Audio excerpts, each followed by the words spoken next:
responsible for the deaths of 1 million Iraqis, 5,000 American soldiers, 100 people who've died under torture. He is responsible. Those lives are on his head.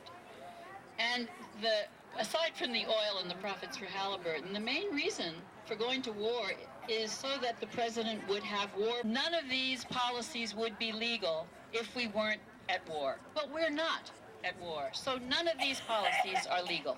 We have to stop talking about a war on terror. Terrorists are criminals. They are not enemy combatants. There is no war. We are aggressively colonizing and destroying, by my count, 5 countries in the Middle East, and we need to get out. So, thank you from all the groups that we collaborate. We couldn't do what we do without Code Pink, without World Can't Wait, and veterans organizations and peace and justice organizations. This is a major coalition that's building day by day. Thanks to everyone for being here. 7 years ago today, a fairly high-ranking employee in our State Department, in our diplomatic corps, resigned in protest, sent a cable to the Secretary of State saying, if we are going to go into Iraq, I'm going to quit.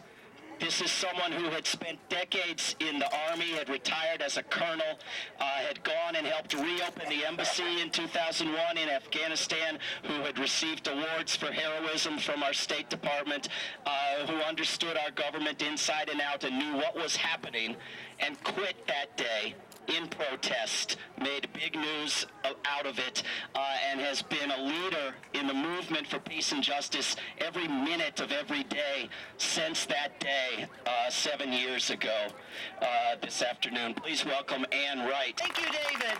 And the one thing I have to say right now is, John Yoo! War criminal! Yeah. It is so good that we're right here. Every place these war criminals go, we've got to be there. And you all here in Charlottesville have really done a great job to get the citizens out to say to this bunch of government-authorized murderers and torturers that we're not going to let this stuff go. If the Obama administration wants to let it go, well, that's their problem, and we'll make it a problem for them. For us, the citizens, it's our responsibility to hold all administrations accountable. If we let the Bush administration get away with this, the old Obama administration, going to do the same thing? Well, you never can tell.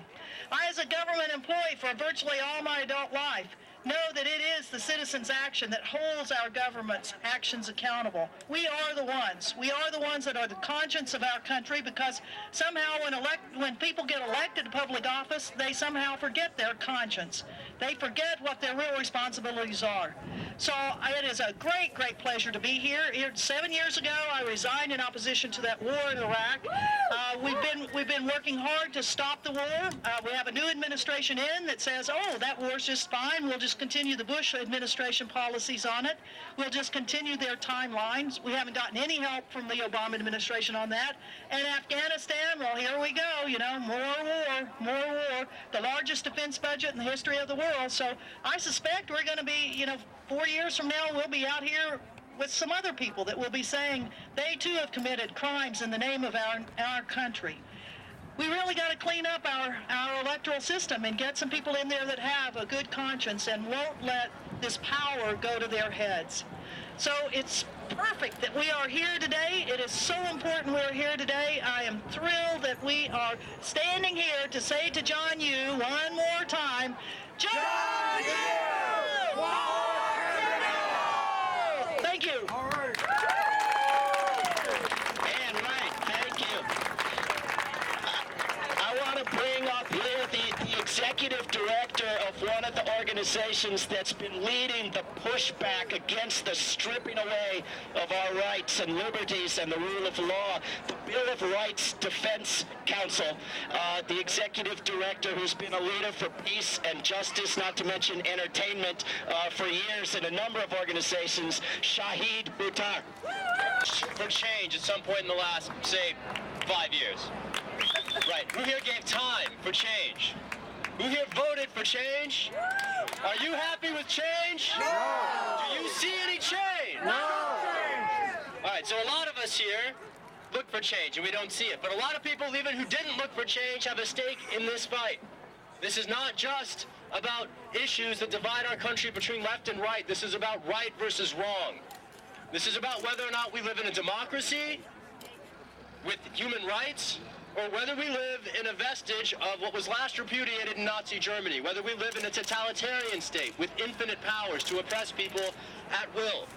This is a question about the rule of law, which has stood for millennia, not just in our country, but across the pond. It is a legacy that we at one point were quite proud to have brought to the world. And this is about human rights, which we fought a world war to establish. Do we honor the sacrifices of our veterans in the 1940s, or will we continue, like our illustrious speaker inside, to piss on those sacrifices, to compromise those sacrifices, to erode the principles that they stood for? There is an interesting tension, if you will, between the free pass given to executive officials who are complicit in torture and the law that the rest of us remain subject to. There are millions of Americans who are in prison today for nonviolent status offenses. There are others who face investigation and prosecution for nonviolently raising our voices in First Amendment protected activity. How is it that the law applies to the rest of us, but not them?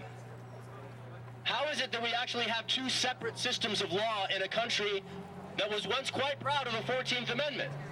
The Equal Protection Clause, the equal justice before all, the Convention Against Torture is quite clear. Investigation and prosecution are not a matter of discretion. It is a duty as a matter of law that we owe not only to ourselves, but the international community as well. And I would just note that while we might have lost in Washington, while we might have lost in the federal executive, legislature, and judiciary, there are states and there are cities in this country, thousands of them if you put them all together, any one of which is an apt target for raising this issue and making torture and accountability for it a campaign and electoral issue. This is an opportunity to refashion our political system around shared fundamental values shared across our political system. All we are asking for is to apply the law equally.